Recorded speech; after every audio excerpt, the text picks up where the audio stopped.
Welcome to The Political Bridge, the podcast dedicated to fostering informed and respectful dialogue across the political spectrum. I'm your host, Ada. Today we're tackling a topic that directly impacts millions of Americans and future generations: the solvency of Social Security.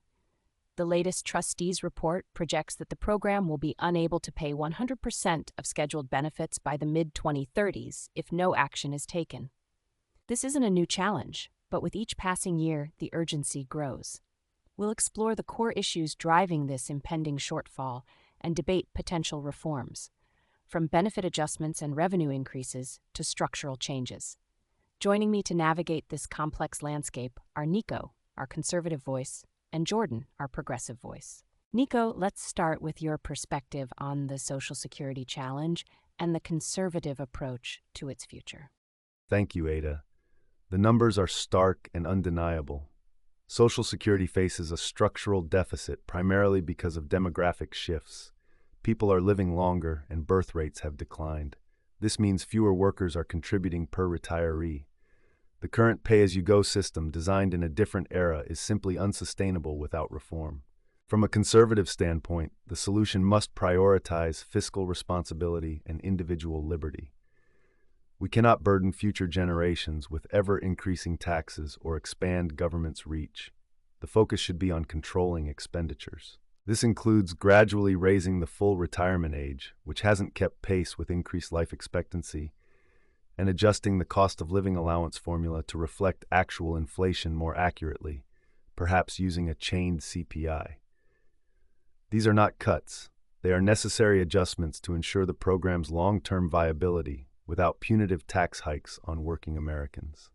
Nico, while demographic shifts are a factor, framing this solely as an expenditure problem overlooks critical aspects of economic inequality and revenue. Social Security is a vital social insurance program, not a welfare scheme, and it's been incredibly successful in lifting millions of seniors out of poverty. The progressive view is that the impending shortfall is largely a revenue problem, exacerbated by stagnant wages for many and the cap on taxable earnings. Currently, earnings above 168,600ers are not subject to Social Security taxes. This disproportionately benefits the wealthiest Americans. We should eliminate or significantly raise this cap, ensuring that high-income earners contribute their fair share. Additionally, we could explore new revenue streams, such as a small wealth tax or an increase in the corporate tax rate to bolster the trust fund. These measures protect benefits for those who rely on them most, rather than asking retirees to bear the brunt of the solution. Both of you have laid out clear initial positions. Nico focusing on expenditure control and structural adjustments, and Jordan emphasizing revenue generation and protecting benefits. Let's dig a bit deeper. Nico, you mentioned raising the retirement age and adjusting COLA. How do you address concerns that these changes could disproportionately impact lower-income workers or those in physically demanding jobs who may not have the luxury of working longer or whose fixed incomes are already stretched thin?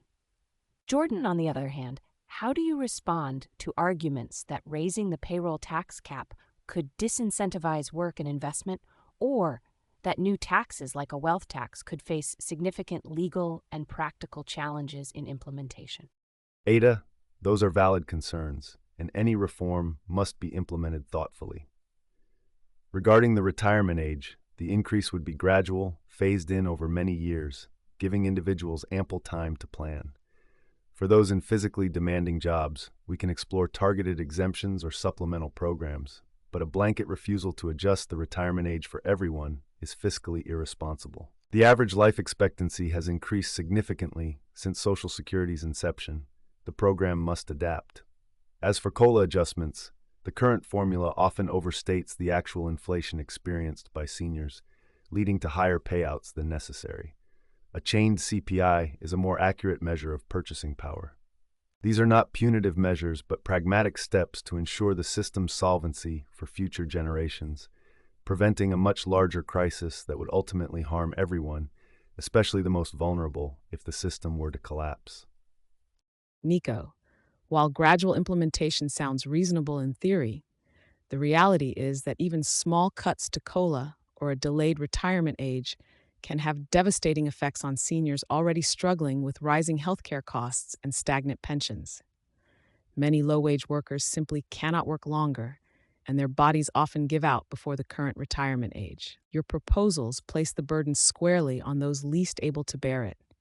Regarding the payroll tax cap, the argument that it disincentivizes work for high earners is largely unfounded.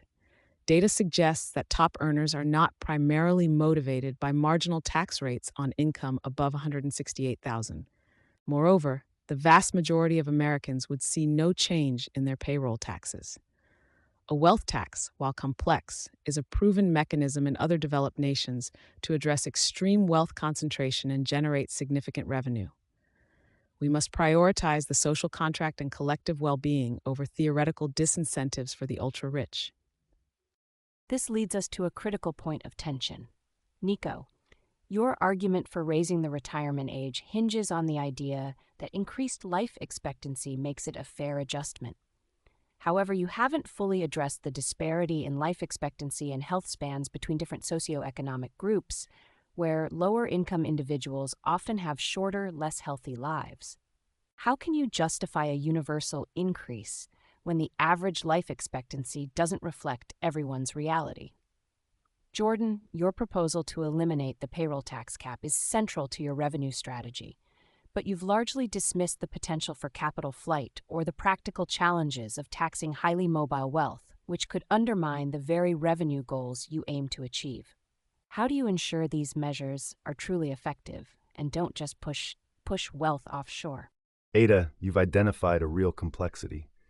While average life expectancy has increased, disparities do exist. However, the solution isn't to hold the entire system hostage to these disparities. We must implement targeted programs to address health inequities, but Social Security reform requires a broader approach. A universal, gradual increase in the retirement age, perhaps with specific carve-outs or adjustments for individuals in the most physically demanding professions, is still the most responsible and broadly impactful solution for the program's solvency. The alternative, perpetually increasing taxes on all workers, would stifle economic growth and harm everyone. Our goal is to ensure the program exists for future generations, not to perpetuate an unsustainable structure. We must make difficult choices based on economic realities, not just idealized scenarios, while providing a safety net for those truly unable to adapt. Ada, you're right to press on the practicalities of taxing wealth. While capital flight is a concern, it's often overstated. Many countries successfully implement wealth taxes or higher top marginal income rates without significant capital exodus. Strong international cooperation on tax enforcement and robust anti-tax avoidance measures are crucial. The argument that the wealthy will simply leave ignores their deep investments and ties within the U.S. economy. Furthermore, the revenue generated by eliminating the payroll tax cap is substantial and directly addresses the core funding shortfall. This isn't about punishing success, it's about ensuring everyone contributes proportionally to a system that benefits all.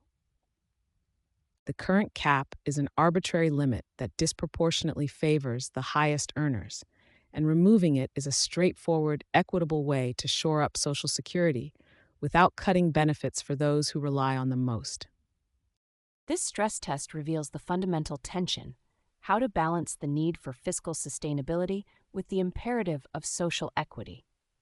Nico, you argue for broad structural adjustments, acknowledging some disparities but emphasizing the overall health of the system.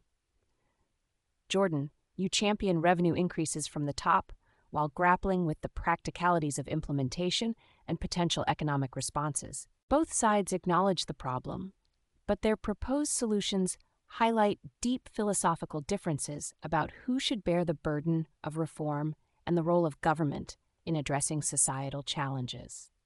Ada, the stress test highlighted that maintaining Social Security's long-term solvency requires difficult but necessary adjustments. My core argument remains: we must prioritize fiscal prudence. The idea that we can simply tax our way out of this problem, especially by targeting a small segment of the population, is unrealistic and potentially damaging to the broader economy. Eliminating the payroll tax cap, while it might generate some revenue, also risks disincentivizing investment and entrepreneurship, which are the engines of job creation and economic growth. The most sustainable path involves a combination of gradual increases to the retirement age, which aligns with increased life expectancy, and more accurate COLA adjustments. These are not benefit cuts, but responsible recalibrations that ensure the program's integrity without placing an undue burden on future generations or stifling the economic dynamism that underpins our nation's prosperity. This approach protects the program for everyone. Nico, your proposed solutions, while framed as adjustments, are effectively benefit cuts that would disproportionately harm vulnerable populations. The stress test underscored the reality that life expectancy varies significantly, making a universal retirement age increase inherently inequitable. Furthermore, the idea that taxing the wealthy adequately would stifle the economy is a familiar, yet often unsubstantiated argument. Countries with higher top marginal tax rates and wealth taxes often boast robust economies and stronger social safety nets. My core argument is that Social Security is a collective responsibility, and those who have benefited most from our economic system should contribute their fair share. Eliminating the payroll tax cap and exploring additional revenue streams from concentrated wealth are not just progressive ideals, they are pragmatic solutions that protect the promise of Social Security for all Americans, ensuring dignity in retirement without sacrificing the well-being of the working class and the poor. And that brings us to the end of another insightful discussion on the political bridge. We've heard compelling arguments from Nico on the need for structural adjustments and fiscal responsibility, and from Jordan on the importance of equitable revenue generation and protecting benefits. The debate over Social Security's future is complex, touching on economics, demographics, and fundamental questions of social contract. It's clear that finding a path forward will require careful consideration of both fiscal realities and social impacts. Thank you, Nico and Jordan, for sharing your perspectives. You can find more information and resources at tpbridgepod.com. Join us next time for another engaging discussion. Until then, stay informed, stay engaged, and keep bridging those political divides.